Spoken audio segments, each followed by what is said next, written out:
by the time I start, it will make more sense to us. If you must leverage funds anywhere in the world, you must follow a process. You must have a foundation. You must have a think through. You must have a plan. You must have a projection. You must have a vision. And you must know that because there's a process, it takes time. Let's understand that. For you to be able to assess that, it takes time. So I'll be talking on leveraging funding opportunities for SMEs, understanding the how, the when, with who, and why, and how you can assess what you can assess by giving time. Can we go to the next slide, please? SMEs are the engine of economic growth. Okay, SMEs are the engine of economic growth, but access to funding remains a key challenge. This presentation is going to explore how SMEs can effectively assess funding opportunities. I will start from the basic. First of all, who is an SME? An SME is that small, medium enterprise. So for you to be an SME, you need to sit down and ask yourself, what am I going to? I'm going to use some words that may not be full English, but you will understand ourselves. What am I going to enterprise? Really? So if I'm going to enterprise, what's my vision? What's my focus? Where do I want to go to? And for us to understand this, I want to make something clear that most of us do not understand. Every business is an entity. It's a living being. Your business is not you. You is your you. Business is business. Sorry. We need to understand that. When you walk into an institution and you say, I have been in business for 20 years, they'll now ask you, okay, what's the business name? Do you know why they're doing that? You have been in business. Who is that business? Can we now hear the business name? You now say, oh, the business name is Nkiru Nabuihe Enterprise. Okay. Can we have the documentation of that Nkiru Nabuihe Enterprise? You say, I'm telling you that I've been in business. Yes, let's have that document. When they now open that document, we will now see what Nkiru Nabuihe Enterprise is.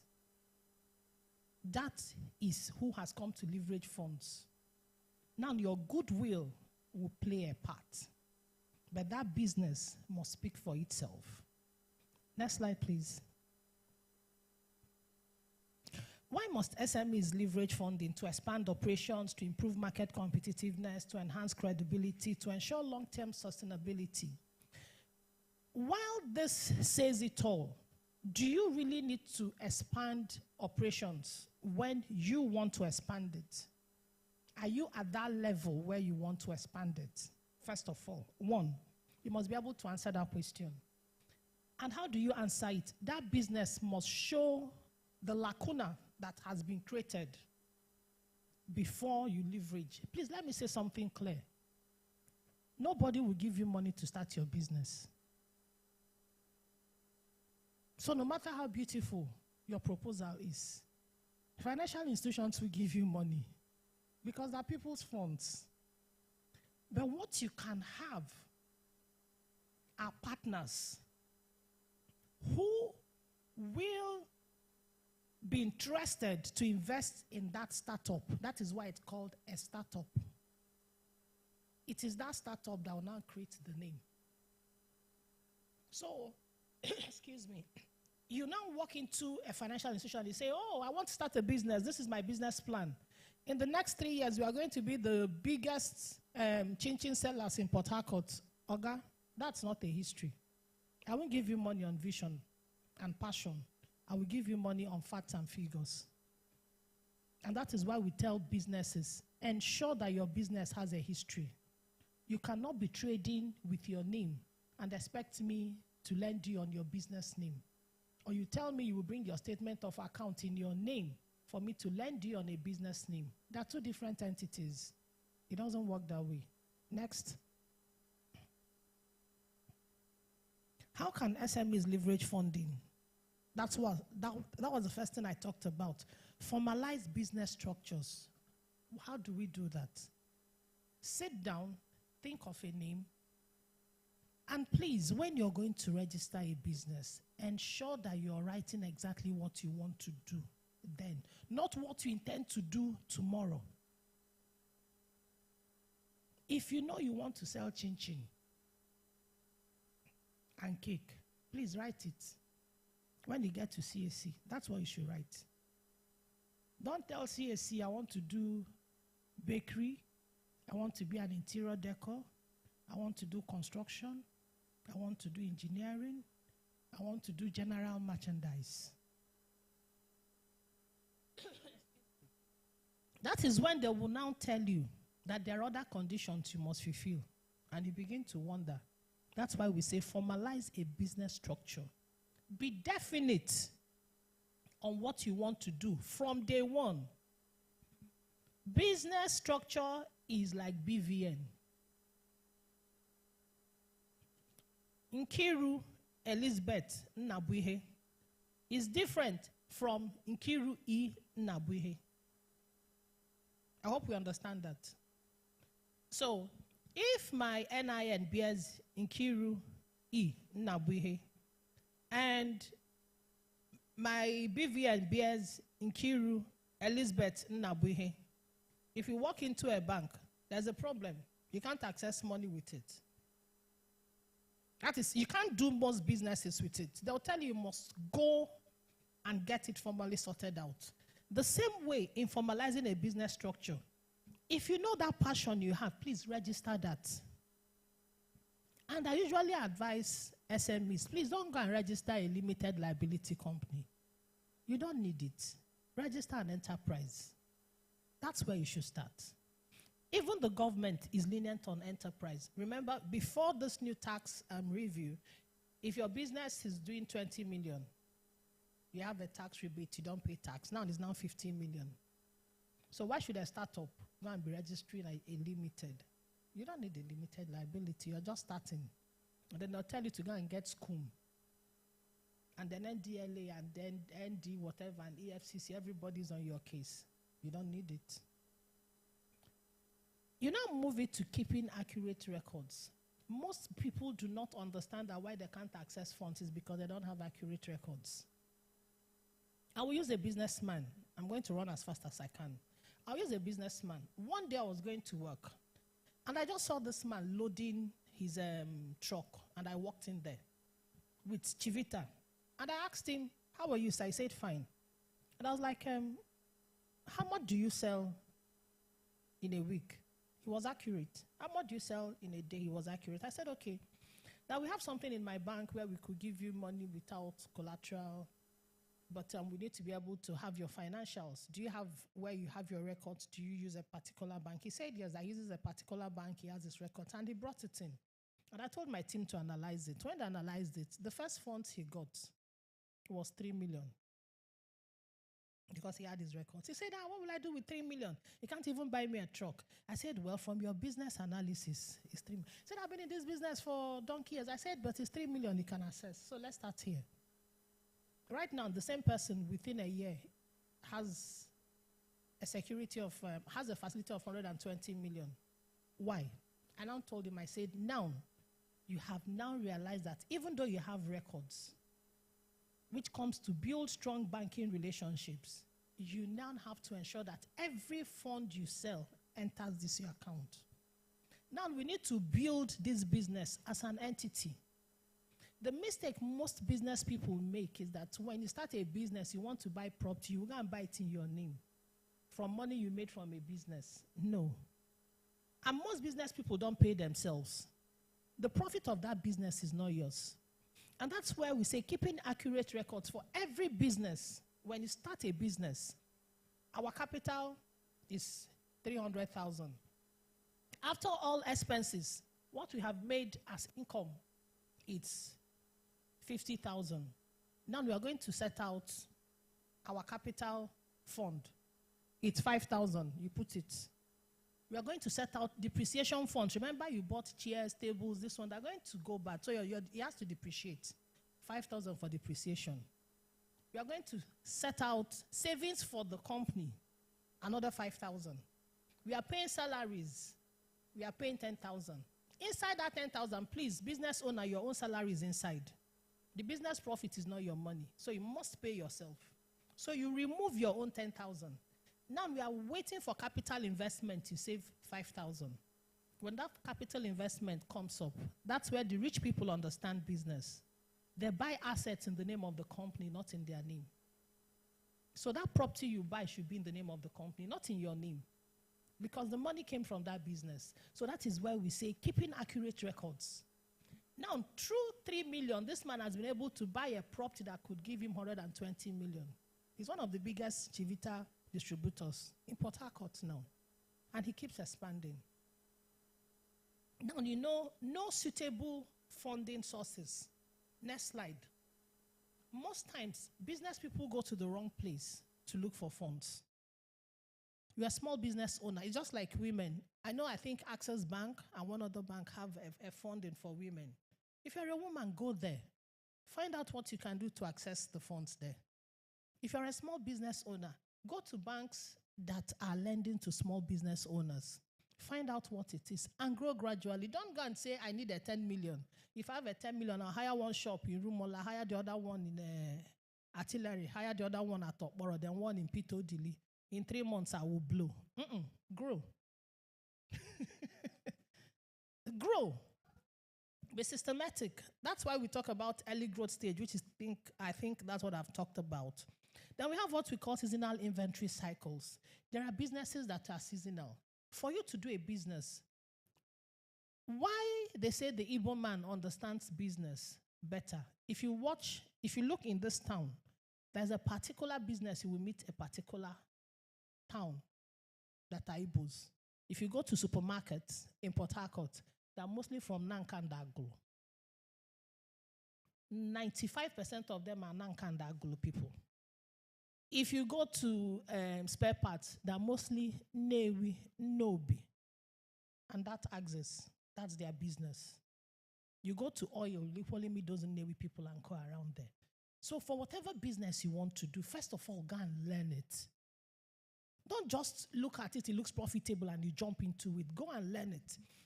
That is why you will now understand seasonal inventory cycles. You will know whether your business has a season, whether there are times to go and stock up against when it is time to sell, or whether there are times you need to buy less because this time people are not buying it. So you need to slow down right now. And if you're in a seasonal business, what other thing can I do to be able to manage my funds as at that time before my season peaks? Market product or product expansion. I think it covers what I just talked about. Strategic capital investment opportunities. What are strategic capital investment opportunities? There is money everywhere. The average Indian man will tell you Nigeria has money on the floor, but Nigerians don't know how to pick it. But they come here and they pick it. If you sit down with the Lebanese community here, you will cry for we Nigerians. The Lebanese community know where our money is, and they are picking it. In billions, they are picking our monies in this country in billions. So what is strategic capital investment opportunities? I'm going to just create one here. In this church, if you look around, just look around by yourself. There is something where you will make money from. But nobody has been able to identify it. You may find out that after service, people are looking for where to buy water. That's simple. Because the shop is closed. So, why wouldn't you walk up to somebody else and say, I have a business idea? Can two of us partner and start bringing water to church to sell? I have a cooler. You have a car. I know where the seller is block. Can we be buying it Sunday evening and then put it in your freezer? I will bring the water. You will bring it. I will do the selling. Have we not been able to do strategic capital investment? Small one. Now, for the bigger business people, that is why in Igbo we have what we call Ndosafia. Ndosafia are strategic capital investment people. In case you don't know, they are strategic capital investment opportunities. They know who is selling which one. They will come to you. This your rapper is how much? Just go to area, you will meet them. Shebi, this your rapper is 50,000. They say they will go and stand at the junction and be waiting. Once you come, madam, is it rapper you want to buy? We have it in our shop. He does not have a shop. He brings you here. He sells it to you. Oga, he knows that this rapper is 230. They will sell it to you 250. You will collect 20,000. My sister moved to Lagos and I learned something new. The average shop you walk into in Balogo, half of the things there do not belong to them. It's shocking, right? She sells shoes. Do you know what they do? I bring in shoes from here. You bring in shoes. You bring in shoes. You will give me all your size 34. You will give him all your size 43. You will give him all your size 45. You will give him all your size 46. So we collect from different people. So you walk into a shop. You see everything. After we have finished haggling, I have given it to you to sell for 40,000. You're selling it at 50. It's my product, but it's in your shop. I probably have your own in my shop. If the person that wants to buy is size 45, you will go to him and collect size 45 and sell. When you sell, the spread in that business is, let's say, 30,000. Your shop collects 5,000. You give me my 40,000. You give him 3,000. You hold your 10,000.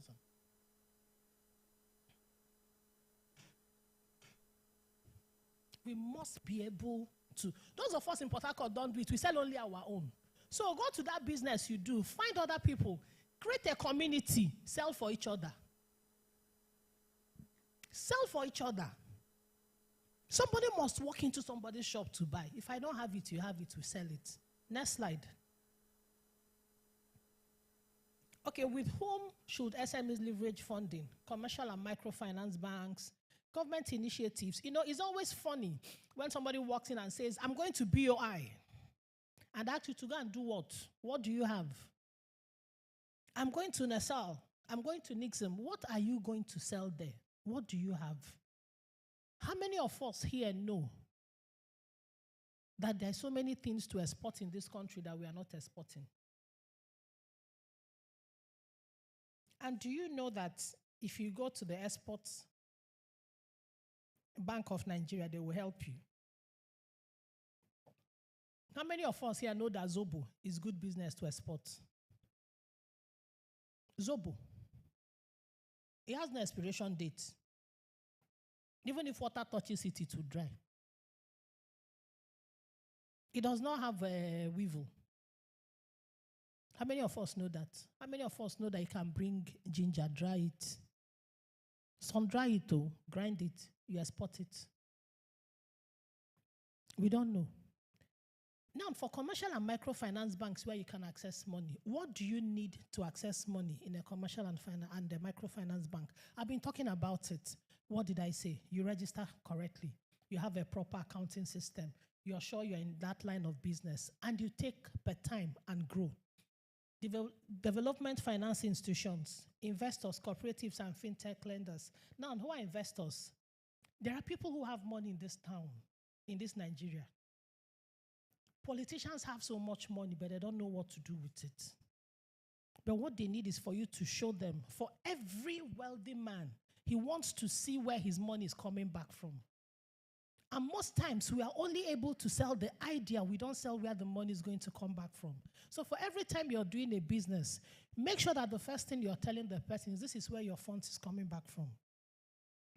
Every time I sit in a credit committee, no matter how nice what you're talking, when you're done, I'll always tell you, where is my money coming from? I haven't seen it.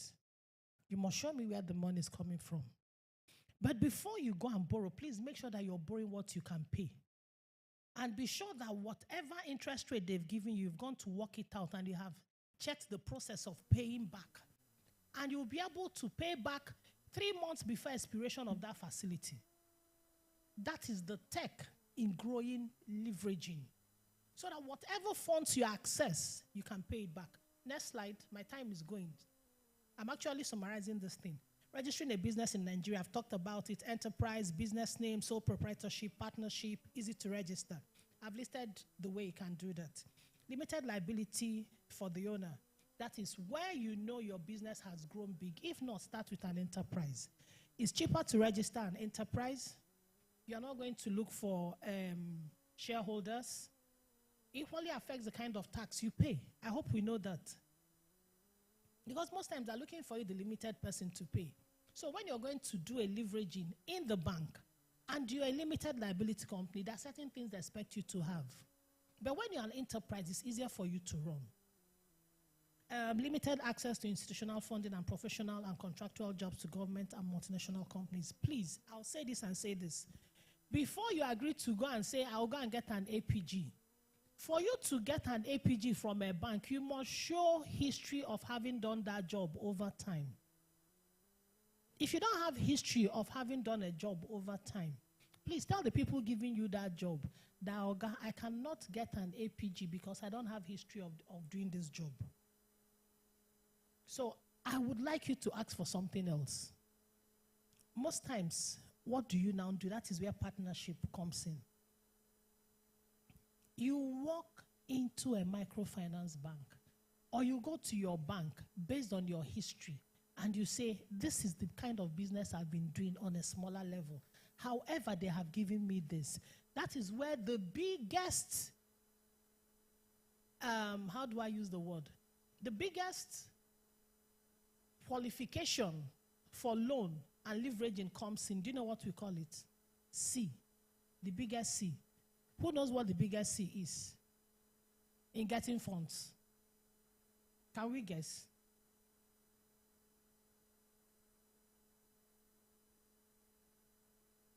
Character. There are rich people, that's me. No matter how good that facility is, I can see my money coming. I will not sign it. You can't push my hand to sign it.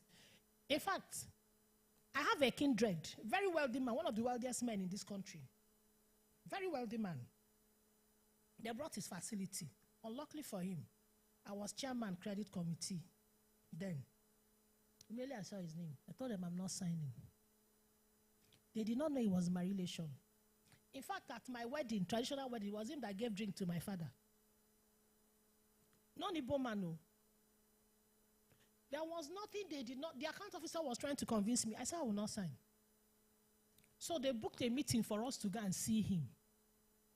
I was trying to avoid it. They said, no, you must come now since you said you will not sign. So when he walked in, he told them, people brought my sister. They were like, he said, yes. See my house, see their house. So they were in shock. They couldn't talk. And we just said, let's come and greet you. When we finished, we left. They were like, excuse me, ma, you know him? I said, yes. We are related. I will not sign. That loan did not go bad. It went horribly bad. Because they passed me and signed it. And 9 billion got stuck. Because I knew he doesn't have that character to pay. He has the capacity. How can you buy rice and keep it and say you're waiting for it to swell? Does rice swell before you sell it? It was in this Port Harcourt.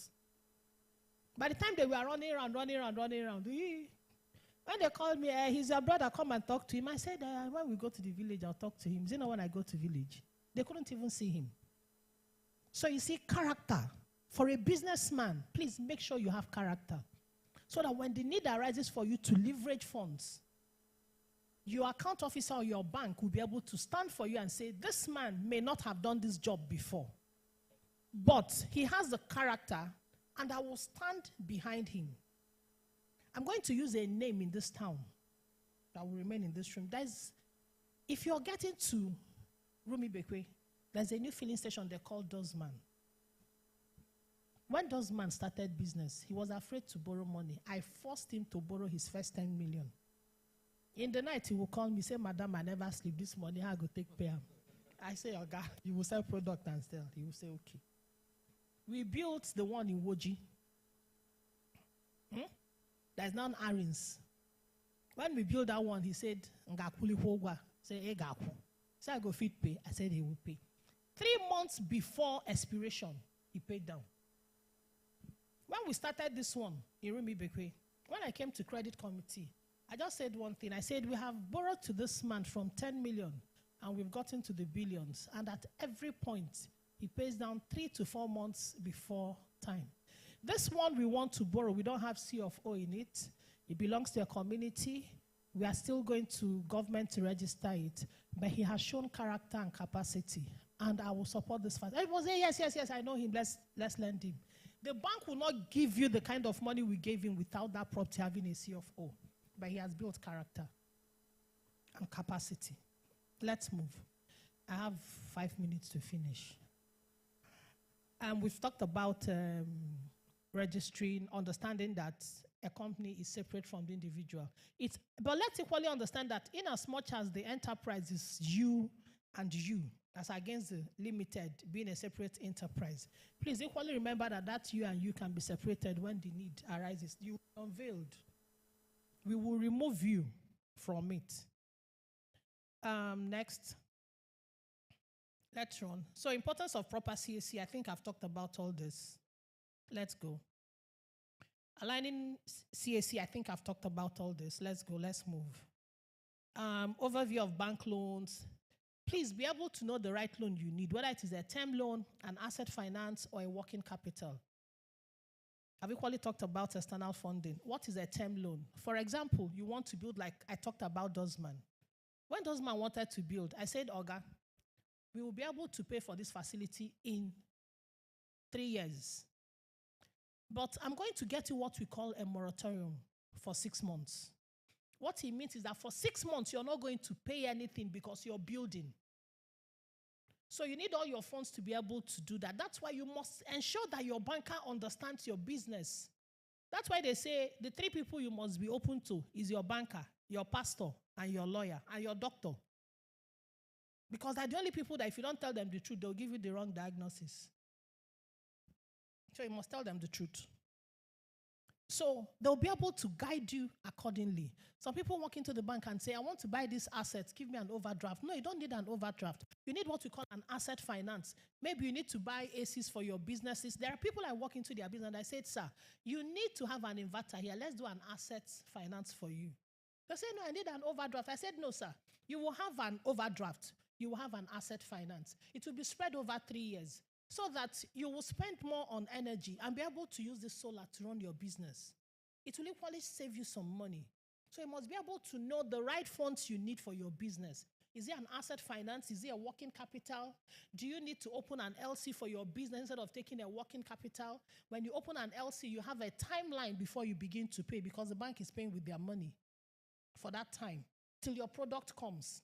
Then you begin to sell. Or you're a businessman, you need an IDF. That is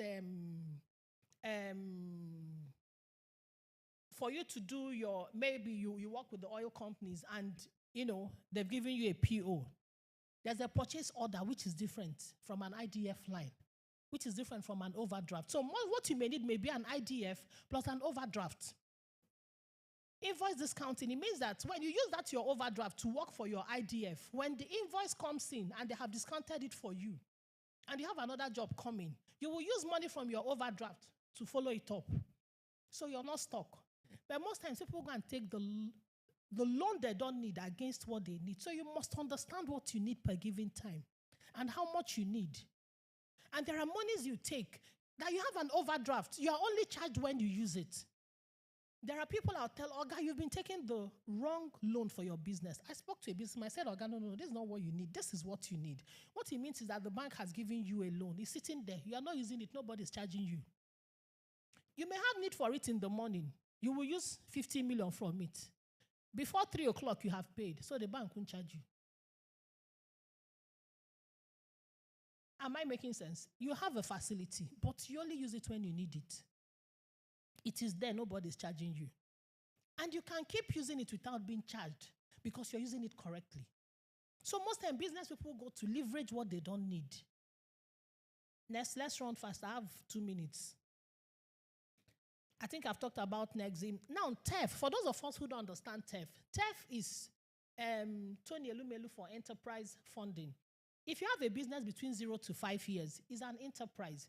You're a green business person. Green business means you try to use technology, you ensure you're good to the environment. Apply. Go and read it up. It works. Let's go. I think I've explained back loans, overdraft, assets, working capital, and the rest. Let's go. I think this gives us what you need: CAC registration, active bank account, business plan, financials, your TIN number. Please, let's go and get our documentation in place. Most times, that's what affects us in leveraging loans from the banks or from other financial institutions. Let's go.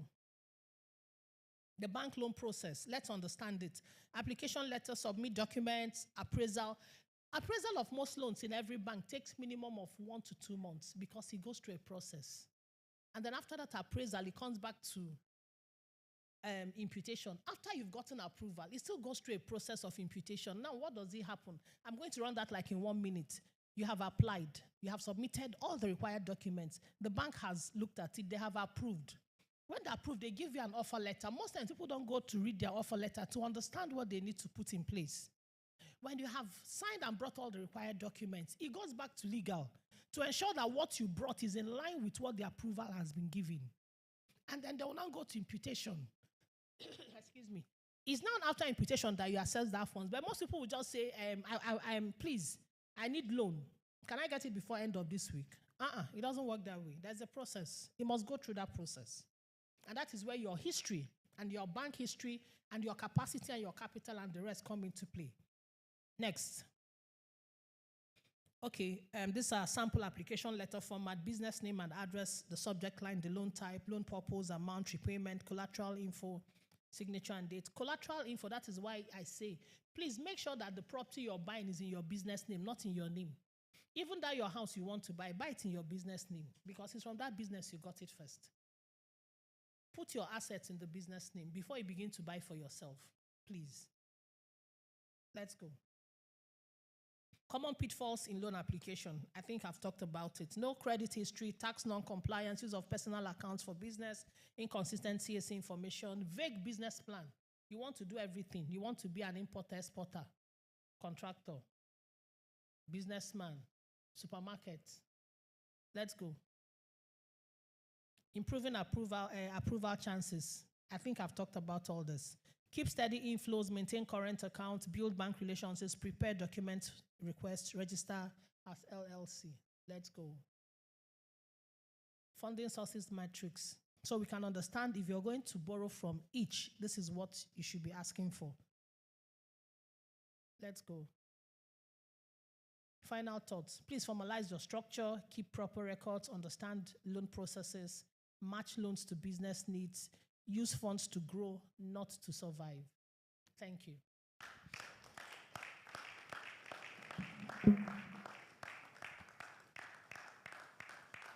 Thank you very much. Thank you very much, Mrs. Nkiru, for that. I would say you did justice to the time that was given to you, and you actually passed the message. Thank you very much for that. And I know that we have taken out a lot from this session. I did not mention, please, we are going to be having a Q&A session, so you can just jot down your questions, and when we get to that time, you would be passed the mic to ask your questions. So a few things for me that I took out of this session was knowing the kind of financing. It's not, I want to start a business, I need money. You're supposed to know the kind of financing that you need. Is it asset financing, working capital? Then character also is very important. That's how somebody was, or the organization itself lost out totally because they did not follow the instruction or the advice, the counsel that Mrs. Nkiru gave them. There are a few HR people in this community, and people walk up to any of us and ask, okay, can you help me in this area or in that area and all of that? and we still refer to one of our HR managers in this place. And somebody walked up to me and asked, saying, I need this placement, and I need that placement. And she had a bad dealing with the other HR manager. And not knowing that we will still go back to the other HR manager to ask still for that placement. The person left that our HR manager and came to me, and I'm still going back to her. So how do you think that will play out? We did not get a very good report from the HR manager, and that's how that person did not get, she did not get that placement. So character matters, not just only in business. And another thing too is, I took out is having a proper documentation. Again, can we put our hands together for this very wonderful session? And as we do that, we are also we are diving straight into the next, which is leveraging partnership, grants, and faith for growth in our businesses. And the second speaker who is going to be taking us on that is Mrs. Francisca Ngume. Please, can we put our hands together till she takes up this mic? Thank you very much. Hi, good morning, everyone. Thank you so much for having me here once again. This is my third time being here. Thank you so much. Thank you, sir. Thank you, ma. Thank you so much, ma, for the session. While she was speaking, everything was just resounding within me, because as a business owner, we have passed through most of these stages that she has mentioned, especially when you try to source for funds. And some of the processes that she mentioned are some of the things that I have gone through personally. When I started my own business, so my name is Francisca, and I run My Foodie Agro Limited. Is an integrated agribusiness. There are two units. We have the retail unit, which is my food shop. We have a full-fledged fresh food mart where people can order their food products, and then we deliver to them. And then my foodie shop now gave birth to My Foodie Agro, where we offer support services to those who are just starting up in the food processing space. So we have machines where they can rent out and process their food products. It's still in the foundation stages. So for us, we started just when she mentioned that, yes, you have to start from enterprise to limited. When I started far back, we started as an enterprise business. And then it was just like a normal errand service where people give us their shopping list. That was how we started, quite small at home and the rest. And by the time it was time to grow, and we started generating our revenue and the rest, we started thinking about exports. That's when I now registered the limited liability company. And yeah, that's true. So you start from where you are, look at your credit history, look at what you're doing. Keeping good records is quite important. Some of the things she mentioned, follow a process, is really, really important, especially when you're trying to raise funds, when you're trying to run your business, whatever you're doing. They all take processes, and for you to get to that stage. She also mentioned starting from where you are, and then you can now grow from there. Keeping accurate record is very important. That's one of the things that has helped us, because as soon as you go to access these funds, they ask you, can I have 6-month statement, your bank statement? And I keep it as a point of record. From the day I started, I have my records from then till now.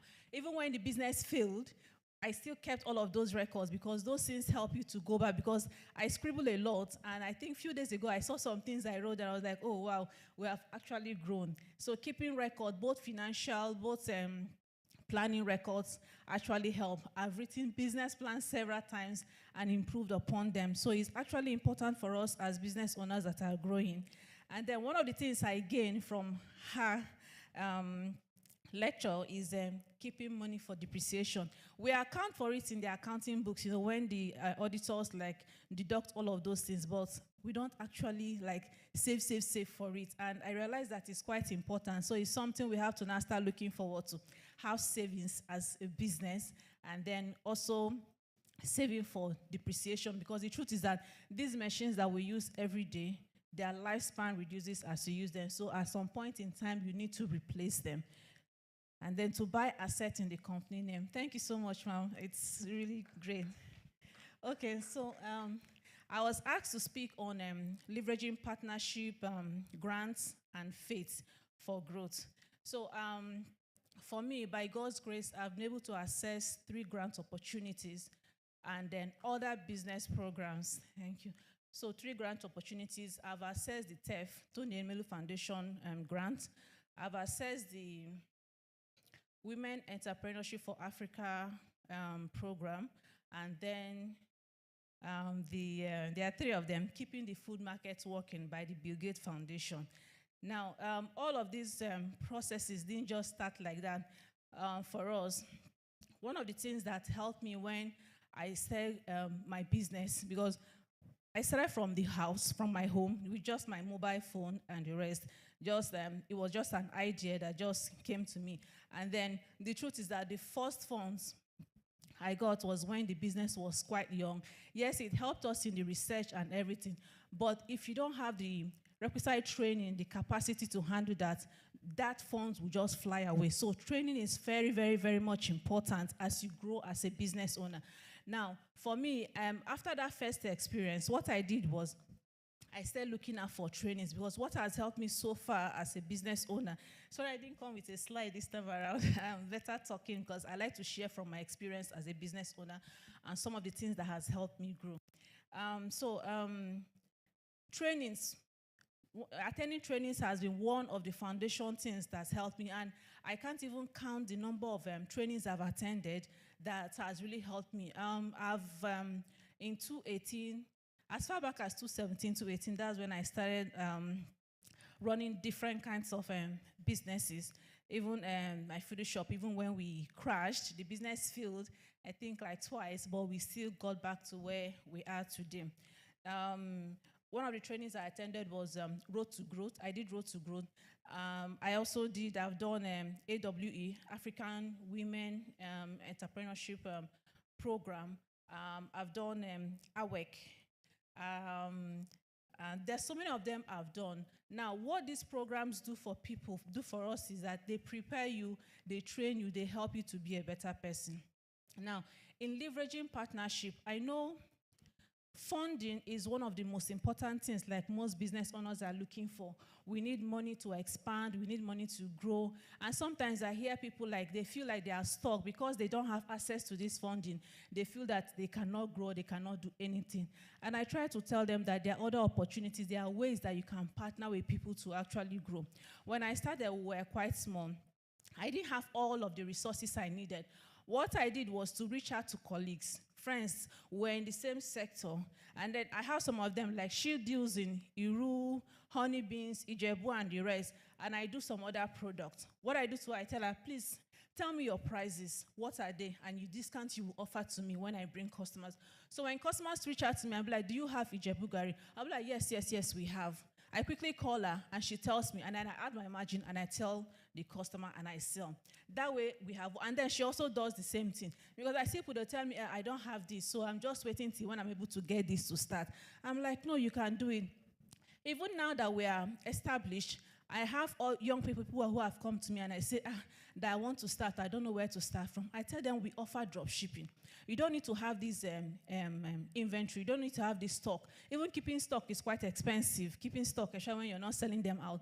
So you can start from where you are. You can come take pictures, put prices, sell on the internet. You have your phone, you have data, and then start posting. And then when you have this request, reach out to us. We give you at a discount, and then you can now sell, add your margin and sell. And I tell them, we don't even need to know your customers. There are delivery companies out there. All you need to do is tell the delivery man to come to us. He picks up. He's the only one that knows the customer's location, so we don't have access to your customers. So just do that. So that's one way I try to tell people, like, okay, to leverage partnership, because there are people out there that have what you need.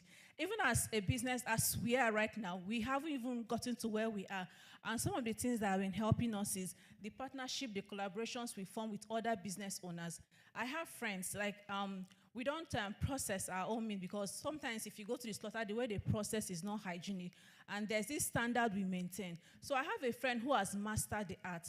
Now, I don't want to go break my head because, no, the cost of those equipment are much. I mean, imagine buying a blast freezer to preserve the meat before you transport them to the customer. It costs quite a lot, and it's not something. We have other investments and needs that we have to make in our business personally.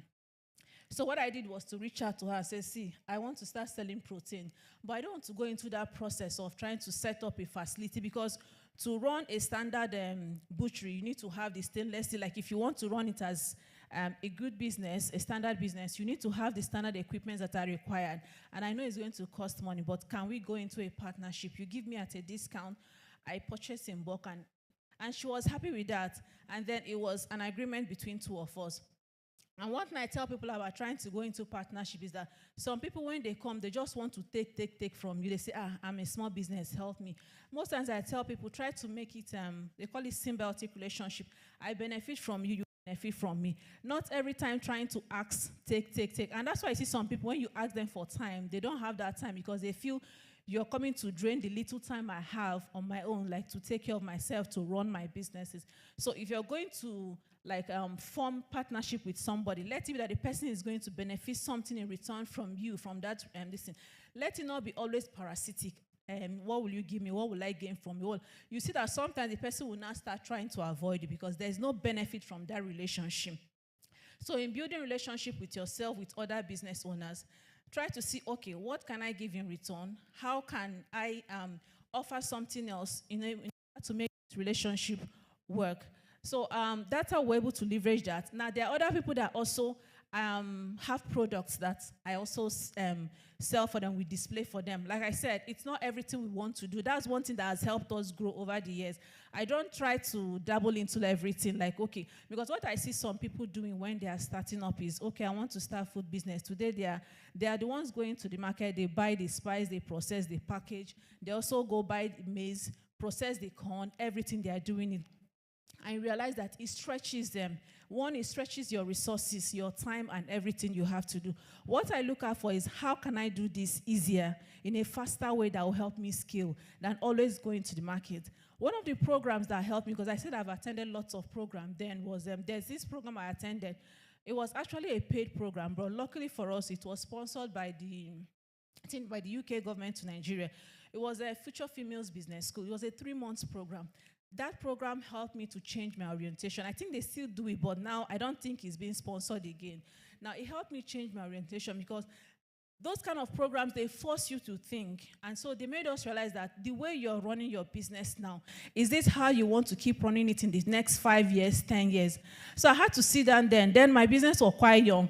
I will be the one to pick up the list, write down. I will still go to the market myself. I will buy, I will come back, I will sort, I will go and deliver. Then delivery companies were not much. I realized that it was taking a lot of my energy, my time. In that way, I will not be able to scale. So what I did was to sit down and think, how can I leverage other people's time, other people's resources, and then we're able to grow? How can we benefit from each other? That's when I started looking out for other business owners I could partner with. So I was like, oh, me, I don't even have the time, or I don't even like sitting down to say, okay, I want to process pap. Man, the day I tried, when I had my first child, I was like, okay, let me buy maize and make pap. That pap stage, I was not able to see it. Imagine when I now try to do it in a commercial way. And I see people trying to do it every day. And then their resources are being thinned out. And one thing I realized for them is that I tell them, okay, some of them, by the time they finish, their cost of production is high. Now, you have limited resources. You want to produce spice. You want to produce pap. You want to produce beans flour. Now, going to the market, you now have to go buy 2-3 custard of all of those things to produce. But the person I partner with, she buys in bags. And so by the time she delivers to me, my selling price is far cheaper than your own cost of production. So I tell people, these kind of partnerships, they help you to leverage other people's resources. For her, it's nothing. She's selling her products. So they can do, people can do private labeling for you, or you can also sell other people's products. Something else I tell people is that I see people struggling a lot, like you have strength in one area, but you feel, oh no, because I want to own the whole process, you start struggling. There are some people that are fantastic with marketing, but I see them get involved so much with operations, like doing the stuff, and then they forget to focus on where their strength lies. And that's what I try to tell people. So you sit down before you go out there and say, okay, I want to do this, I want to do that. what is my strength? If you're strong with marketing, if you're strong with it, okay, are there businesses that have products that I can actually sit down, collate together and market, add my margin and sell? That way you save yourself strength. And then you have time to dedicate to growing yourself and getting better in your trade. Because one thing is, I see some people, especially those in my, then when we're still in the same, we're still growing or doing things together. And I try to tell them, there's this program I'm applying for. They'll be like, are they giving money? I'll be like, no, I'm not interested. I want the one that will give money. And I'm like, attend this program first. They will help you. In fact, it's recently that a friend of mine now came. Then I used to tell her, I'm applying for this. I'm applying for it. She said, I'm not interested. I'm not interested. This. In fact, if it was even grants, I was telling her that there were some grant opportunity. Why not apply? She said, no, all these grants they are so difficult. I can't do it. And some of them feel it's difficult. And another reason why sometimes it's difficult for us to share, because by the time you tell somebody there's this grant opportunity, they'll tell you, help me apply now. And I'm like, I'm sharing with you and I want you to learn. Tell me whatever you need and I will help you through the process, but don't tell me to apply. I can't leave what I'm doing to start applying these things for you. So most times I even don't talk about it on my page any longer, because once you post it and tell people, that you've accessed 1, 2, 3 grants, they see, you're a guru. That means you understand grant writing. Please come and help me write this grant. And I tell them it doesn't work that way. We also have other things we're doing, not because we decide to share. And that's why some of them, they try to start selling maybe time and this. I don't do coaching, I don't do training because I know I rarely have the time. I won't be able to follow up. Those things drain a lot of energy. There are people that do it and they do it well. For me, I'm not really that kind of person that to gather people and keep training. I just want to focus on building. Business alone takes a lot of time because there are so many things you need to do to implement if you have somewhere you're growing, trying to get to. So I try to tell them, look, I don't have time to train, but if you need any information, I can help you at that. So in leveraging partnership, one of the things you need to look at, like I've mentioned, is what benefits can I get from this person? How can this person's resources help me grow? So we just need to think about that. And it gives you an advantage, it gives you an edge, because that's one thing I've done with this, with the partnership I've held with some of my friends. It has helped me. I don't produce spice, but I have people that make very good spices. I just made them. I said, I want to sell your product. In fact, the person is even excited that, you want to sell our product? I said, yes, I want to. I've tried it, because what I do is that I buy your product and I use it. And if they are very nice, then yes, we'll come on board. Even the oil and the rest of the products we do. Most of the things that have helped me is through partnership and collaboration with other business owners. But what I see some people doing is that they tell you, no, I want to package my own. I want to have my own brand name. It's beautiful, it's great. But sometimes if you don't have that resource, if you don't have that time to do it, you find out that you're stretching yourself too thin. Your cost of operations might either be too high, especially when you're in a business like ours that have narrow margins. Now, in terms of grant writing, for me, of course, all of us want to have access to grants. Grants is like free money you use. Nobody asks you to pay back for that money. So it's for you to implement it. But these days, it's quite difficult. It's harder. The criteria are strong. So when I see these grant opportunities, the first thing I do is I go and look at the company that is offering this. What are the objectives and what are the criteria? What do they want from us when you want to apply for these grant opportunities? So by the time I reach, I know how to answer the questions from these questions from the grant offers. So now some of them might be asking you, okay, what are the impacts, or what's the impact of your business in your community? So you know how to respond, because that's what they look at before they know who and who they are going to select. They might ask you, okay, do you align with the SDG goals? I quickly run back and check, okay, SDG goals. What are SDG goals? In fact, the first time I heard it, I had to go and read. I say SDG goals. So I started reading, okay. Now you know how to align your business. Like for those of us in food sector, you have zero hunger, and quality food and all the rest of them. So they are SDG 1, SDG 2. So by the time you're answering the questions, you are aligning all of those. What they're expecting from you. You align your business to their goals. Some of them might ask you for sustainability, especially when you're in green businesses that don't deplete the economy or whatever. So you know how to respond to all of this instead of just jumping into it. Because I see some people asking, they'll just, this grant has come out to, how do I answer it? And I'm like, have you gone to read what they're asking you for? And so you know how to respond to all of these things. one of the things that has helped me improve in my grant writing is some of these training programs that people try to avoid. Because I also made that mistake when I was started. I'll be like, they're not offering money. Why am I going through it? But when I applied for that Future Females Business School and I went through that program, I realized, there's a lot of information from all of these training. They may not offer you money, but they give you insights, guidelines on how you can grow your business. That's one thing with some of these programs. And then they teach you how to answer questions as if you're writing grant. You write your problem statement, you write your value proposition, they ask you about your target market, they ask you to go do research. All of those things help you because when you're applying for grants, they now ask you some of these questions. And that thing they ask you for is your numbers. If you understand, that's why I said bookkeeping is quite important. For me, from day one, what really helped me was even the TEF program. From the day we started, they taught us how to keep records. The first Excel sheet I used for record keeping was from the TEF program, and I kept that Excel sheet. They made it mandatory that you must keep your record. And for the TEF program, before they even disburse your grants, you must have a business register. So they will give you time to go register the business, and then before they can now fund the accounts. So for those of us still using our personal accounts, and then you're trying to assess grant opportunities, just know that having a business name is actually very important. So you have, in fact, those things help you to keep records so that even when they're asking you for your history, it's just easy for you.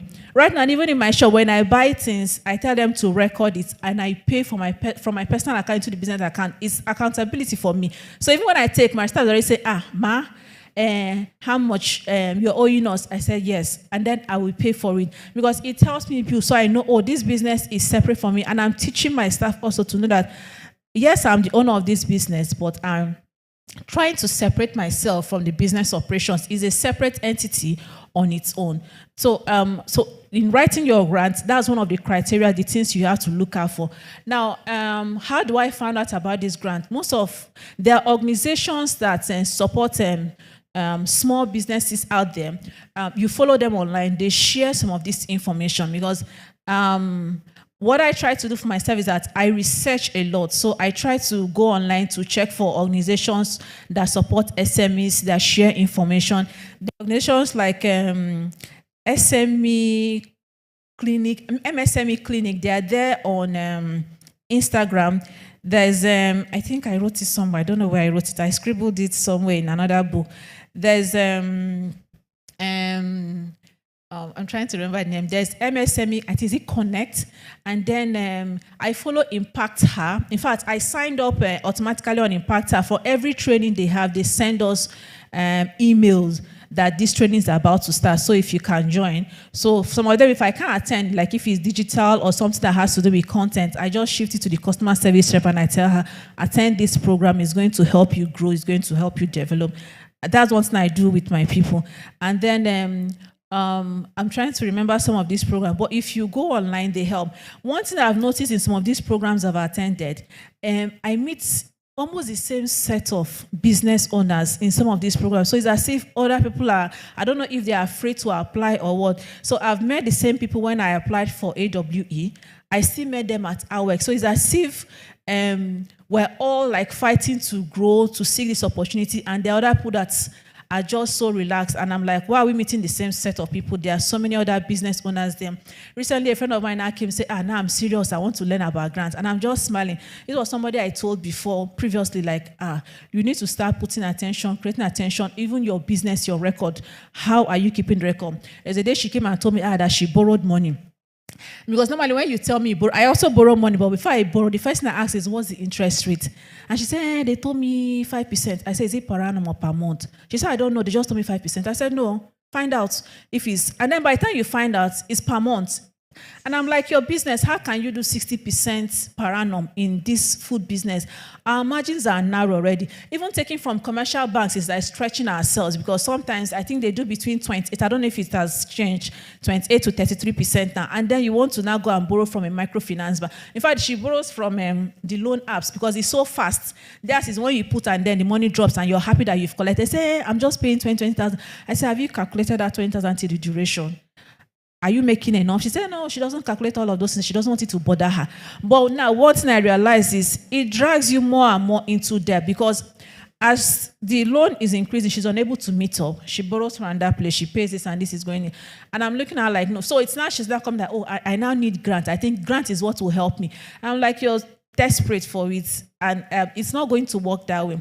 Because sometimes when we want to borrow from, because it has happened to me in the past, that at that stage where you are desperate, there's a more likely, higher chance of you making mistakes. Because you're desperate, you might not think through the process, you won't be patient enough. Mahia explained that borrowing from the bank is going to take a long process. It takes processes because they have to check every and the application process, go through the credit bureau and the rest.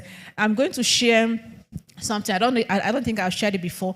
During the COVID-19 period, I got this facility from NISAL. It was the loan they were giving, the COVID support loan that they were giving.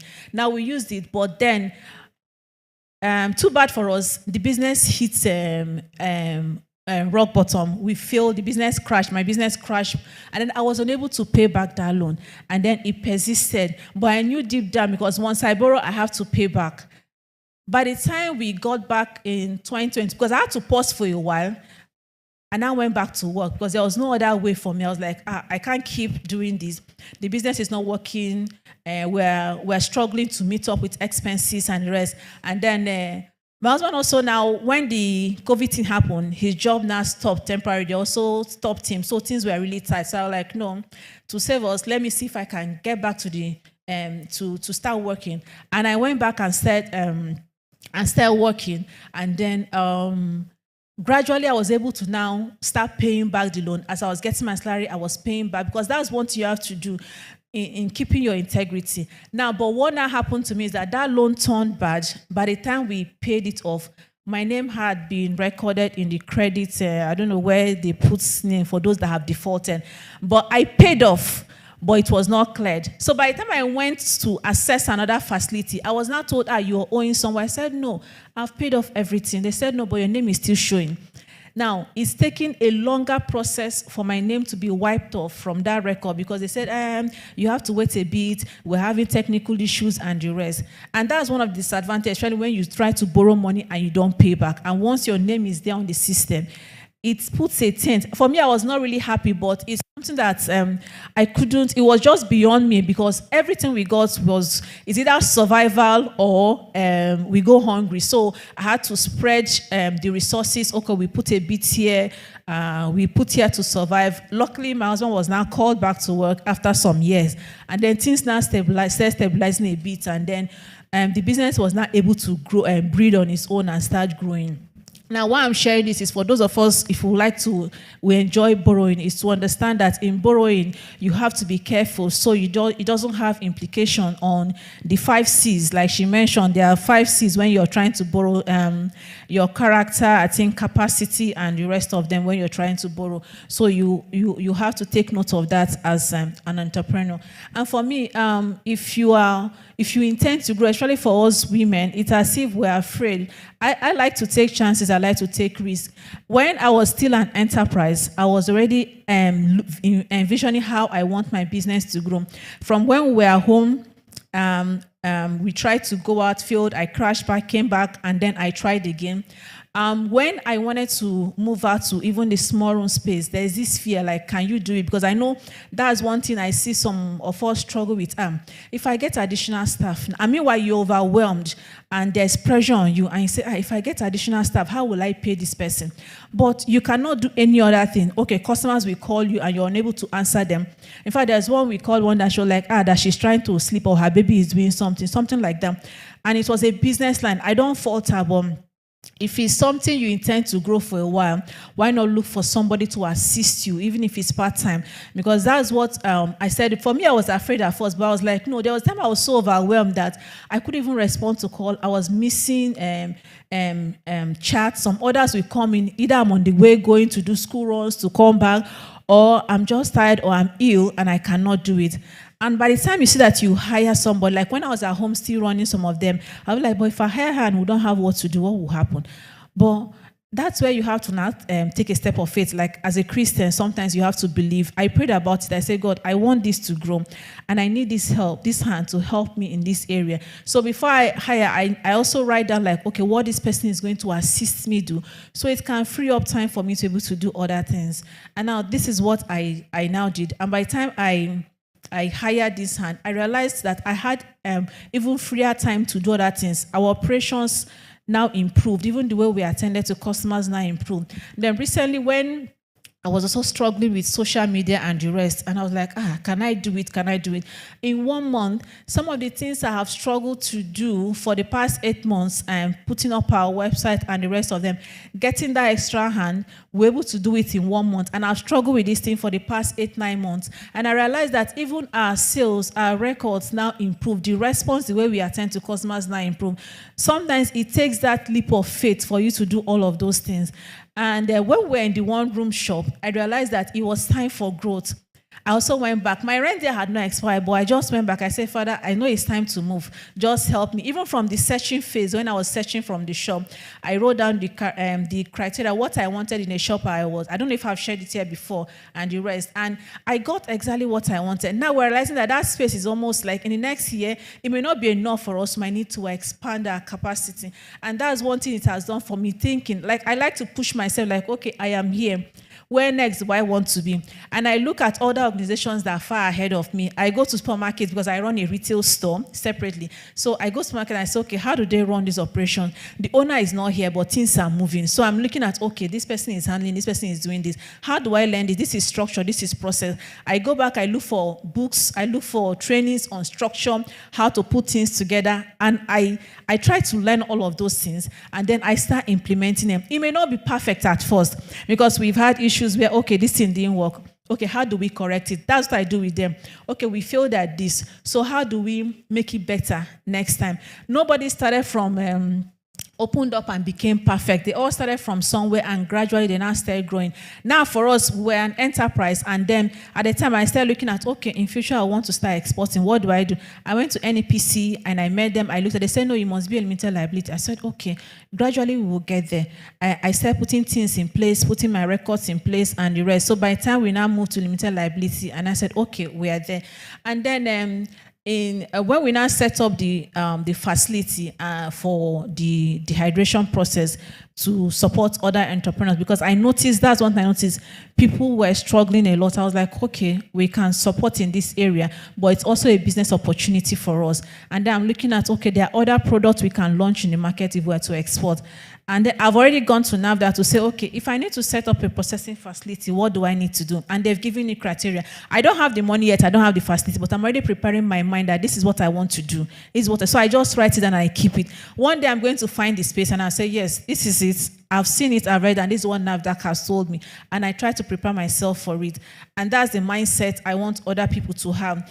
To help you also grow. Because sometimes I see this fear, be like, no, this thing is big, how are you going to do it?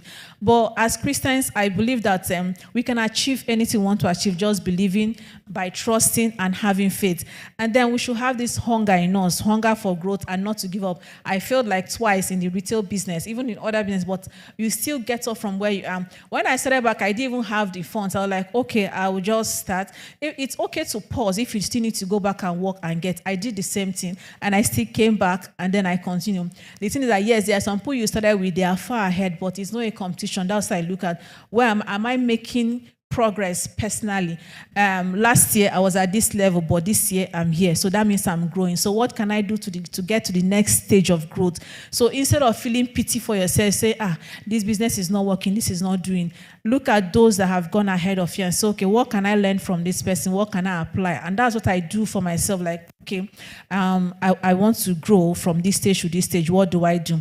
And then be curious and seek knowledge as much. I've attended so many programs. In fact, there's one, AWEC. I applied for that program 3 times. It was at the 3rd time that I now got it. I kept saying, I want to get into AWEC. Funny enough, that program was the one that stretched me the most. It was a 1-year program for us, women entrepreneurs, but they will teach you a lot. They will give you assignments. You have to attend live meetings to push you. They don't need to know that you're serious about what you're building. And AWEC actually helped me. And another thing, these training programs, even if they don't give you funding, you are put in groups. Sometimes WhatsApp group, you have other business owners you can brainstorm with, you can exchange ideas with. You have people that have the same thoughts, like-mindedness, those kind of people. Currently, I'm in another program, the Goldman Sachs 10,000 Women Program. I applied and I got him. And the few modules I've taken has already opened my mind. There was one on finance and how to read your audit, the books, the statements that are being prepared for you by the auditor. So I went back to the one that was prepared for me, and I realized, oh, this is this. I began to understand some things. I read microbiology. Yes, I understand bookkeeping, how to record my expenses, my sales, all of those things. But there are some other things, the ratios and all of those things involved in finance. So I had to go back. I said, oh, this is it. So this year I had to ask him, you guys have not been asking me for my inventory stuff. He said, we thought you don't keep in inventory. I said, no, I have. I said, that's why we've not been asking you. Like those have been doing audit. So like, okay, give us your last year's inventory balance. And because I realized that it was missing in the previous audit, this thing has been done for me. And I was like, it's not correct. We're supposed to have this to be accounted for, even though they were small, but this year at least is more, so it's supposed to be there. He said, I didn't know you keep inventory. I said, yes, we have some product that stay with us.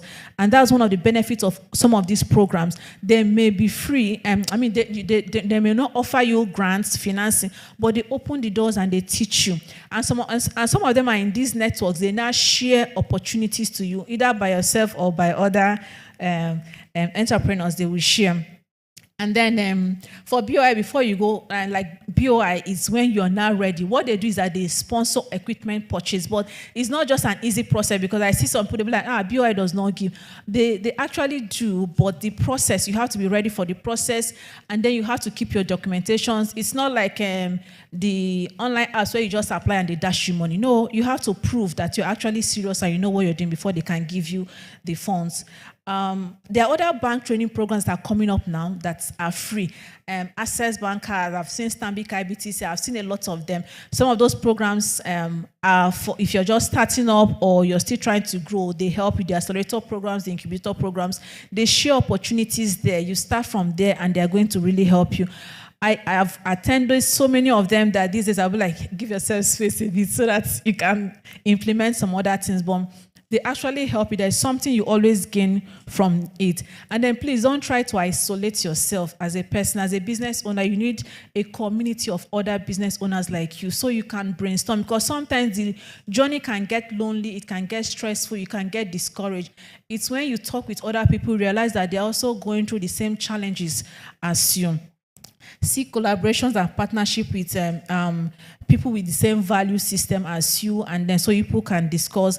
Then have faith. Like I said, taking a leap of faith. You pray as a Christian, and then you have faith that I'm trying to look at the time so you can take some decisions. To pray about them. Be resilient. One of the things that has helped me is when I fail at something, I go back and I think, I said, okay, I failed at this. Why did it happen? What can I do better? And I sit down and I think and I plan towards, okay, making improvement for myself. So even when I fail, you try to start again. So as growing businesses, especially for women, I need us to push to be able to see ourselves that we can do better and be more. And then so we'll be able to achieve more. For me already, I'm already thinking, okay, they are trying to improve intra-African trade, and I know we're ready for exports. So what am I going to do? How am I going to key in? I've already started attending program. Last week, there was a virtual program for intra-African trade trade fair. There's a road show to be coming up. The main one will be at Algiers online. I've already registered for it. I attended those programs where you had people from BOI, from Smidan, and all of them, their directors came and they spoke. Now, when they speak, you gather ideas from there and you see, okay, this is where I can start putting in my effort. There are lots of things to do. But one thing sometimes I see people do is that they'll be like, oh, this person is doing palm oil and crayfish. Okay, let me start palm oil and crayfish. Meanwhile, there are other 1,001 opportunities out there for us to do. Going for these programs helps you sometimes to open up your mind to see, okay, what are the opportunities in the agri sector that I can take. If you're not in the agri sector, there are other spaces. It's just for you to Google, to check. The other time I came, I mentioned that I have a Google Alert alert for either grants or so on my phone, email. So when it comes into my email, I receive those emails. I just go through them and say, okay, is there any grant that's applicable to me? Okay, those in my sector, is there anyone? I belong to the African Food Changer. They have change makers. They have opportunities for those in the agri space. That's where I know some opportunities there. And well, please take those trainings important. When you see these bank trainings, they'll help prepare you. So when these grant opportunities come up, you know how to apply. It gives you a chance. And then the thing is that for this grant I've assessed, there are so many other ones I've not even been successful. So not after trying once, you'll be like, no, it doesn't work. You keep trying and trying again. Flourish Africa, I've applied twice and I didn't get in, but I'll still apply again when they come. There are some other ones I've applied for, so many of them, and I get rejected. And I'll be like, don't worry, I'll still come back next year for you, as far as you're out there. That's how resilient I am. So I don't know. Thank you so much, everyone, for sharing.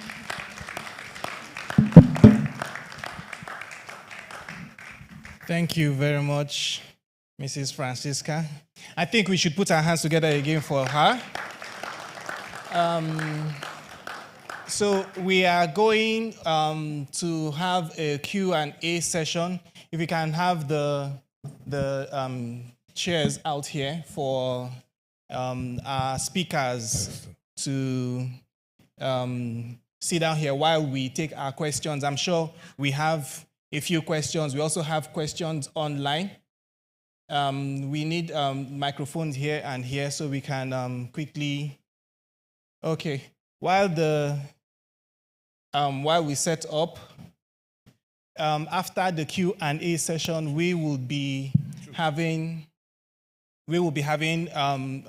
ourselves the opportunity to network, interact, know ourselves, and also have our breakfast. Some of the things that we have taken out of this would be, first of all, writing down what you want.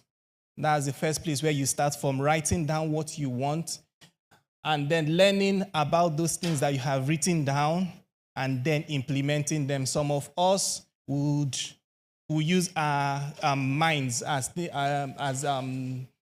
a register, and that doesn't really fly. After a while, you forget what you have thought about. So it's very good to think on paper. So not to waste much of our time, let's go ahead and put our hands together for our speakers as they come, as they take the stage. Mrs. Nkiru and, okay, Mrs. France. Again, can we put our hands together till they sit down? Okay.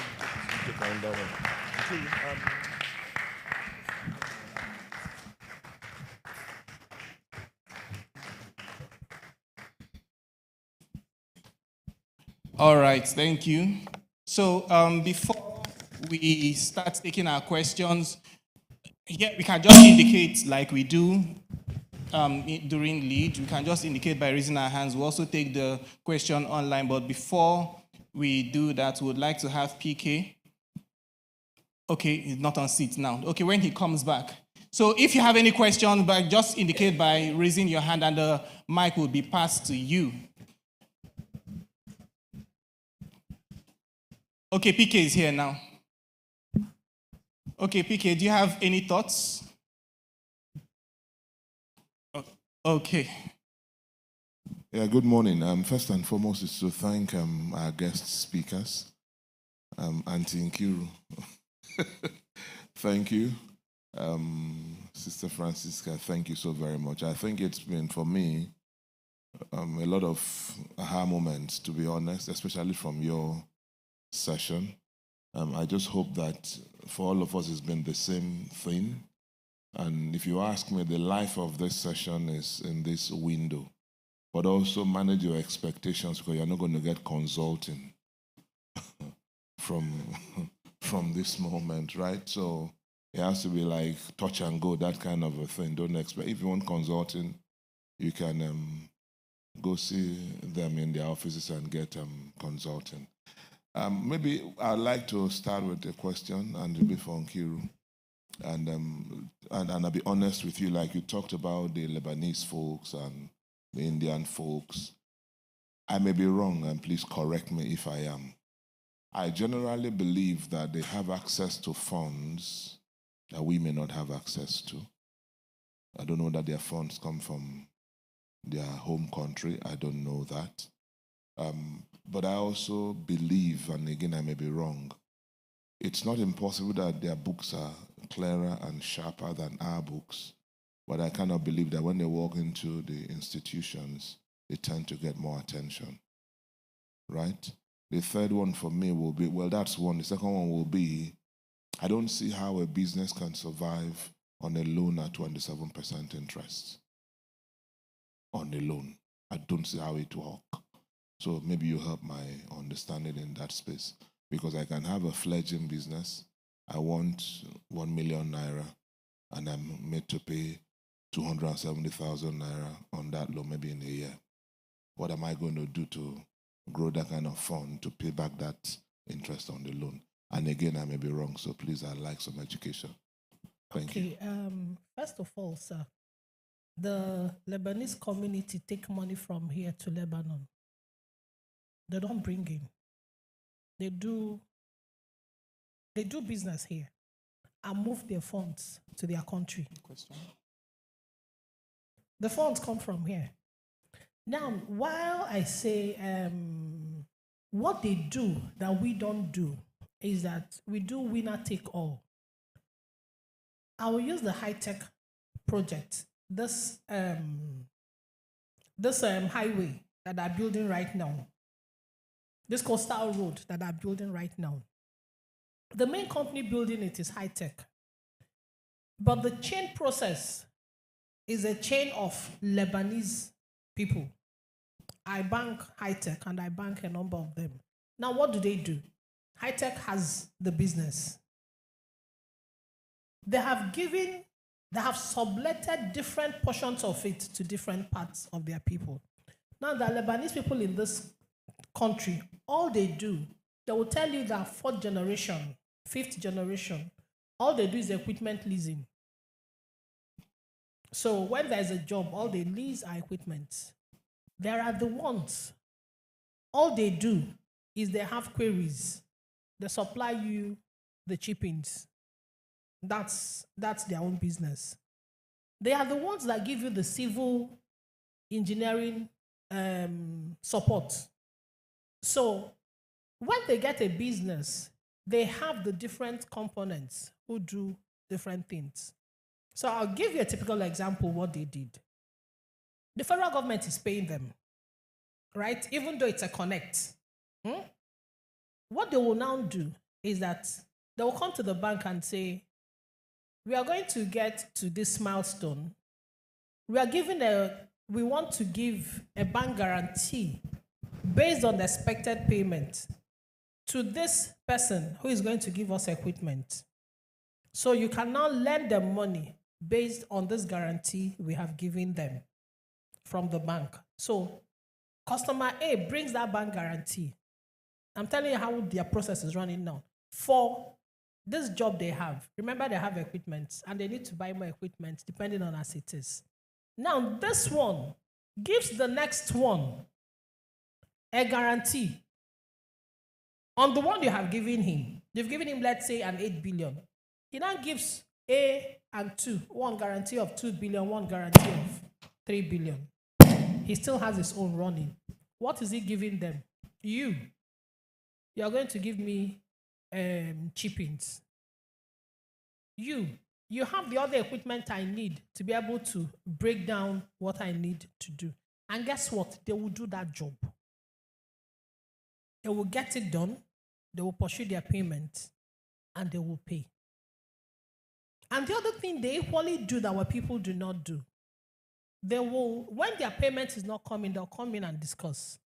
Like there was something she said, I said I was going to talk about it. Please, when you take a loan and you look and your payment is not coming as expected, like what happened to you, go to your bank. Go and tell them and say, don't just say it, put it in writing. This payment is supposed to have come now.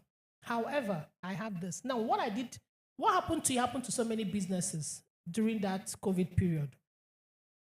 and you didn't have a proper account officer to advise you. I called most of my people who had either a term loan or something. I said, come and ask for moratorium, which means that for the next 4 months, because of what has happened, business has gone down, we've not opened. So please give me 6 months, a period of not being able to pay.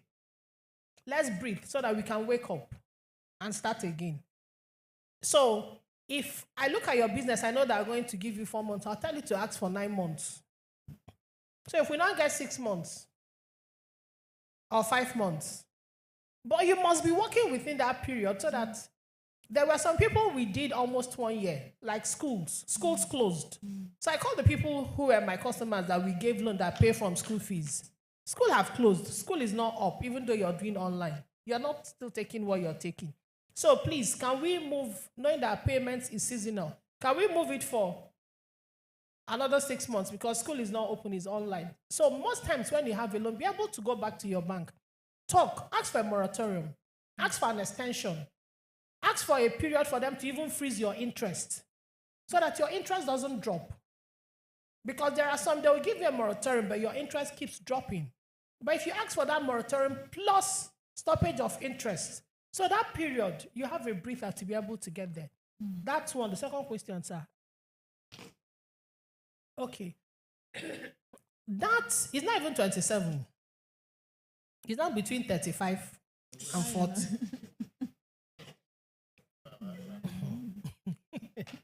Now, the banks do not have any control over that.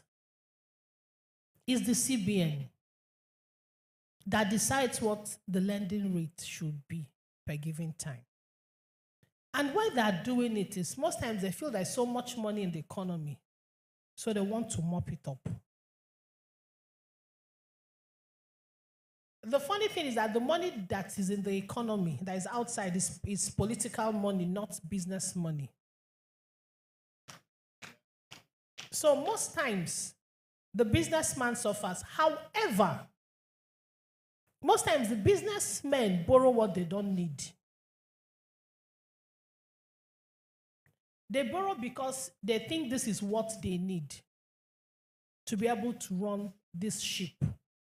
There are certain businesses that need 100 million. They'll want to borrow 200. For example, a filling station. It takes you 58 million to wet a station, for example. And then you come to a bank, you want to borrow 200. So why do you need 200? You have 3 stations, you have 2 stations. So invariably 50, okay, let's say 50. 50 by 2 is 100. And it takes you how many days to sell? 2 days, right? Yes. So you don't need 200 million. What you actually need in let's say, because you need to be able to purchase. And remember that your purchase, if you pay in the morning, within 2 hours is at your station. But you don't want it to be that people came and there was no this thing. They say, oh, this station does not have this thing all the time. Collect 150. They will tell you, no, I want to have something in case I see a purchase order to do. No. So most times, business people do not borrow. Secondly, if you bring it to an SME, for example, if you bring it to an FMCG are fast-moving goods. Mineral, milk, Milo beverages, all those things. Most of those companies have lines that they give their dealers.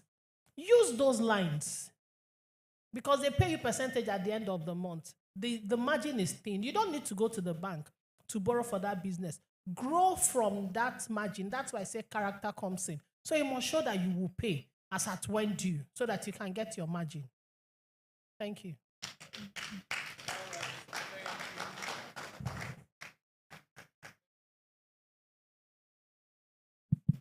Okay, thank you very much, ma'am, for that wonderful response. So we have questions. Okay, we have one.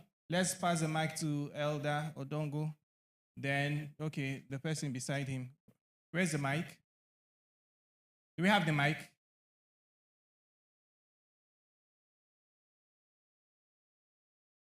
Okay.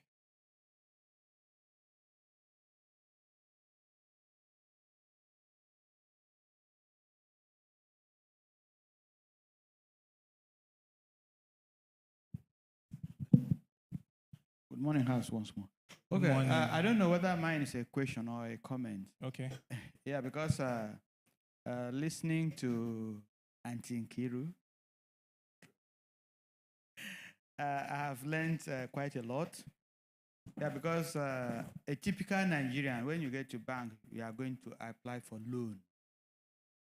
And the loan means just gather the money and keep and use it the way you think fit. But I have learned that there are other terminologies still related to getting money from the bank that you can use.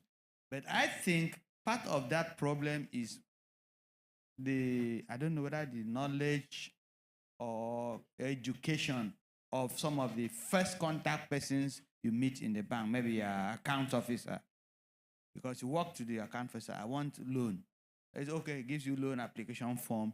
It doesn't tell you that there are so many other things you call term loan, asset finance, and all those kind of stuff. Yeah. So at least we have learned that today. Tomorrow I'm not going to ask for loan. I will look for asset finance. Thank you. Thank you very much. Okay. Good morning, church. Good morning. Thank you so much, ma'am, for the knowledge you've shared. I have two questions to ask. The first one is, you talked about keeping accurate record as a business person. And then you mentioned capital funds, salary funds, depreciation funds. So I want to ask, since I have one account for my business, how do I know when I am touching my capital funds, my depreciation funds, apart from just writing them on paper that 5% is going to my capital, 5% to my depreciation fund? So how do I get to know when I am crossing the limits, maybe when I'm withdrawing them? Then secondly, please, can you give a brief breakdown at the taxes that are involved as an enterprise and also as a limited liability company? Thank you, ma. How much will you pay me? Consulting has started here. Okay. One, for you to run a business, I usually advise my customers, have an operational account. So every business, if you look at structured business, they'll tell you, oh, are you talking to our account 1 or account 2? The operational business is the business you use to do the daily runs of that business. Then your account 2, it's where you keep the funds of the business. It's still in the same name, but there's account 1, there's account 2. And then your books, that is where we talk about bookkeeping. When you have done a business, let me give you for an example. You've bought goods of 200,000, and when you finish selling it, your income, let me break it down so it's easier. You bought goods of 200. When you finish selling it, it's 250,000, right? In that 250,000, what's the operational cost? Operational cost means your light you used, the shop business, transportation, all that you used to run that 200 to get that 250. How much is it? 10,000. You've removed it. How much is salary inside this business? 8,000. That's why we say, please make sure that whatever you pay, that your business can carry it, and that the staff you have, your business can carry it. So if the business still needs only you to be the customer service person, the driver, the technician, you run it. Inside that 10,000, you, the business owner, your money will be there. There was something she said, that when she buys from her business, she pays. Yes, you must pay. That's the same way the business will equally pay you salary because you employed there. When you have removed it, you now say, okay, we have 30,000 left, right? Now, this 30,000, how do we share it? Shop rent in this place for the year is 200,000. 200 divided by 12. So you decide that every month you're going to save a portion of this thing. However, I usually tell business people, if it is 200, because you don't know what the shop owner, the landlord is going to do, please save 250 and divide it by 10, not by 12, so that by the 10th month, your rental is complete. So that's what we call rental. So you already know that out of this 30, you're saving 5,000, which should be able to cover for your rent by the 10th month. Inside this, you have that your depreciation. By the time you're done, you find out that what you have is 18,000 or 20,000. Is inside that your profit too? You have 50,000. Eh? No, profit has not come. You're still spending, you're still sharing it. Eh? Profit has not come now. You're still doing expenses in line with the business.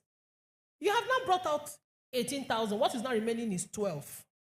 You remember, you have brought out the rental, you have paid salaries, you have done operational costs, you have done depreciation, and all the government taxes. Remember, there's a government tax in it. So you tax it and you remove it.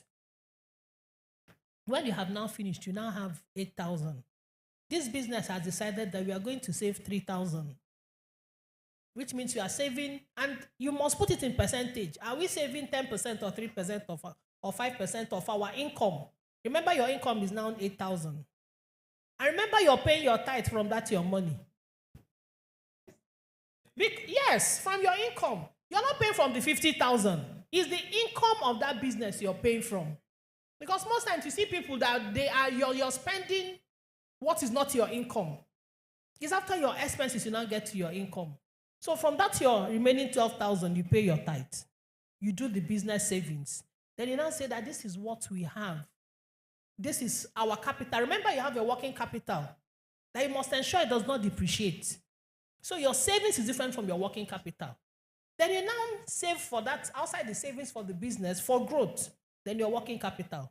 When you finish, you find out that what you have saved totally inside that business, out of this your 50 is how much now? Wow. Do you understand it right now? So I've broken it down. So what's your second thing?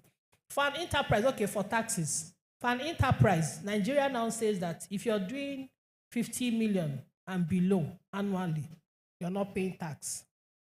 That's why I say small business people, go and open enterprise. Live limited. Don't be chairman yet. Later you'll be chairman. Does that answer your question? Thank you very much. Let's put our hands together for her. Okay, we have questions online. We have, I think, about 2 questions or 3. Can you read them out for us? And I know that, yes, and I know that some of us still have questions here. Are we ready? Yeah. Okay. This is from Martin in my column. Thank you so much for this session.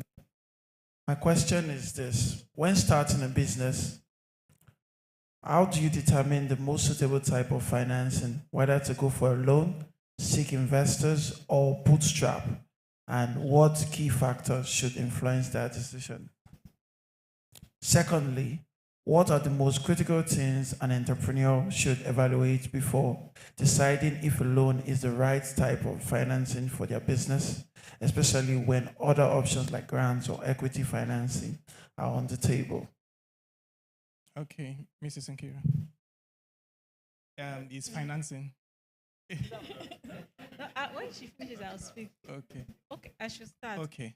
Okay, first of all, even for the equity finance, these days, unless you're a fintech where you don't have to prove yourself, you need to start from somewhere first.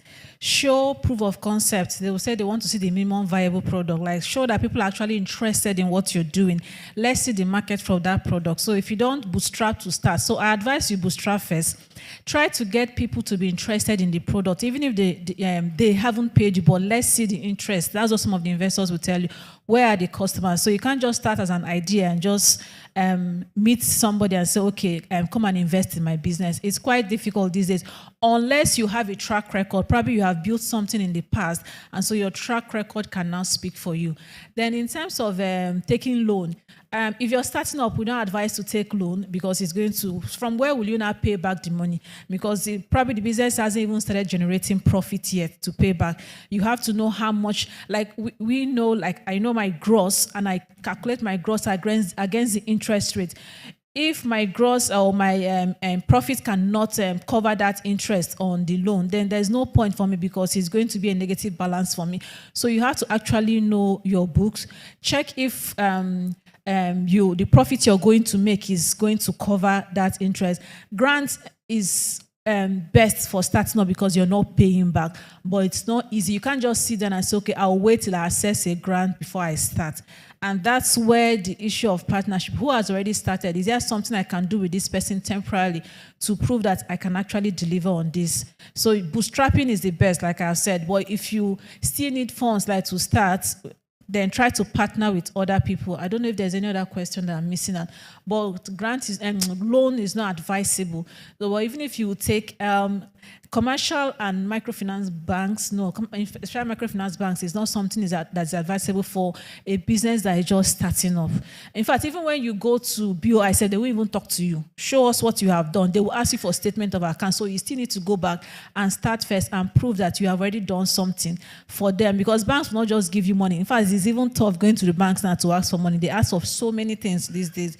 So, but like I said, join communities, discuss with other entrepreneurs. Then there are investors out there. You can go to family and friends if you're about to start out and tell them, okay, if you know that uncle, that aunt, or your parents, and so, okay, like me, sometimes if it's tough, I go to my husband, I want to do this. He'll be like, what is it again? So he gives me, but be sure that you're accountable and you're able to pay back, or at least prove that, oh, this business is growing from this stage to the other. So if you have families, if you have people that trust you enough, you can start from there. Those kind of funds are more patient than investors. In fact, if you invest, investors will tell you, I want 10x return, I want 5x returns in so number of years. Can you manage that pressure? So if you can't, just take it slow. Start bootstrapping. I know sometimes it doesn't look fancy when you're in a tiny space trying to do, and other people have this fancy look everywhere, design is as if you've not, but your journey is not the same thing as theirs. So gradually take it step by step, and then till you get to that level. Thank you very much, Mrs. Francisca. That was very apt and direct. Ms. Nkiri, do you have any additions? Okay. So, so let's go ahead. We have a second question. Okay, Steve from Martin Emekalam. It says, thank you, Mrs. Francisca. Just like you said, a lot of us have failed in attempting to access grants. Please, my question is, are there any key platforms or institutions you recommend for discovering legitimate grants, and can the business best position itself to meet grant requirements? Okay, I think Mrs. Francisca spoke about that. Can you buttress on that? I'm trying to see if I can remember, but if you go to Faith Foundation, they have a platform where they also share opportunity. I think it's MSME Hub. Then there's MSME Clinic. It's on Instagram. I'm trying to remember them. I don't know all of a sudden. I'm just... there's this other group too. I know they used to do pitch competition, Biodun and Ibikunle, but what they do, they sponsor only equipment. You just sell them and they pay for it. It's grants, but the money has to be used to buy equipment. Biodun and Ibikunle, they're on Instagram, so you just look out for them. I know there's MSME Hub by Faith Foundation. There's MSME Clinic, MSME Africa. And there are other organizations for women too. Impact Her. If I remember any, if I'll just send it across through Mr. Osaro. I think is my contact point. But for now, these are a few of them that I know I follow. And then by the time you register for some of these programs and you're in a community of other entrepreneurs, they somehow some of the information passes down and the notice is being posted here and there. So try and join some of these groups, some of these training programs too. So by the time you're in a WhatsApp group, they share lots of information on these WhatsApp groups or group. I don't know. Yeah. Thank you very much for that answer. Do we have any other one? And any of us, do we still have questions? And I just remember, sorry, African Food Changers. I don't know if he's in agri-sector, so I know mostly those in agri-sector.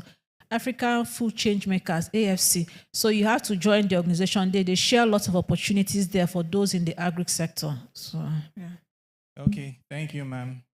Any other question from the congregation? Remember, they are not giving out their numbers for consultation. This is your opportunity now to ask your questions. Before we take another question online. Anybody? Okay, the next question online. Okay, this from David Drums is asking two questions. One is saying, how do I pay back my loan with the interest? Then 2, how can I grow my business without getting loan? The only way to pay back without interest is not to borrow.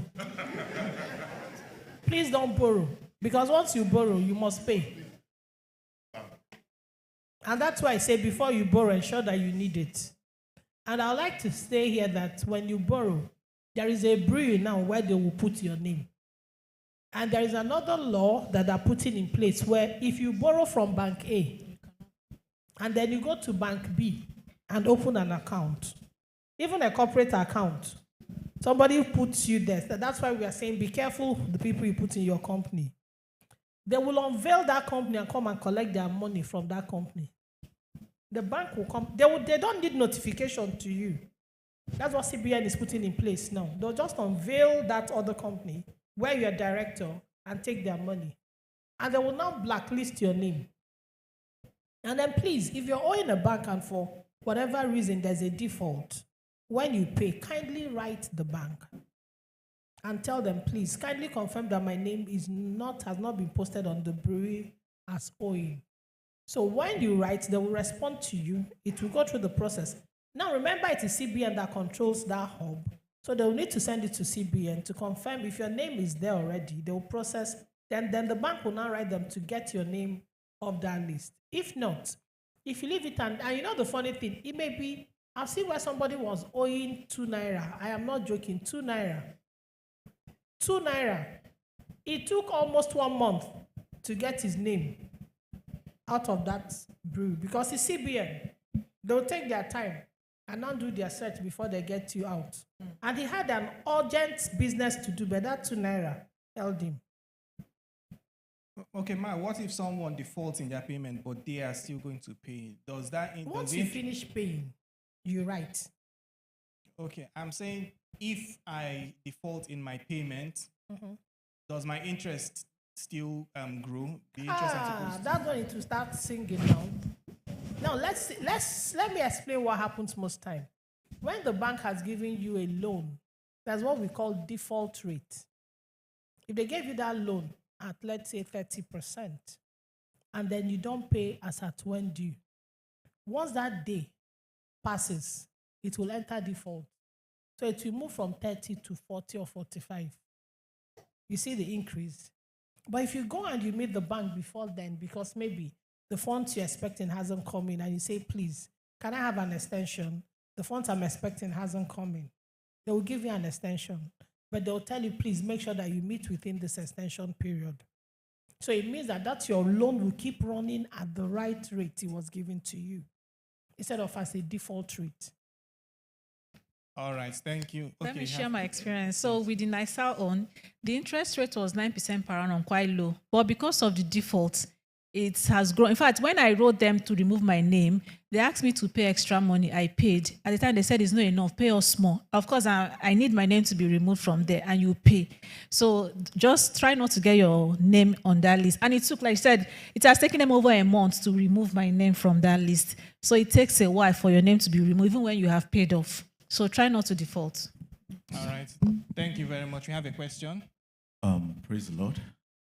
It's not a question. I want to share some personal experiences. Okay. And I'll be guilty if I don't do this. How do I start? In 2020, I ran into trouble. I've shared this with PK, and I thank God for Inner Courts and for the person of PK. There is what is called sincerity of purpose.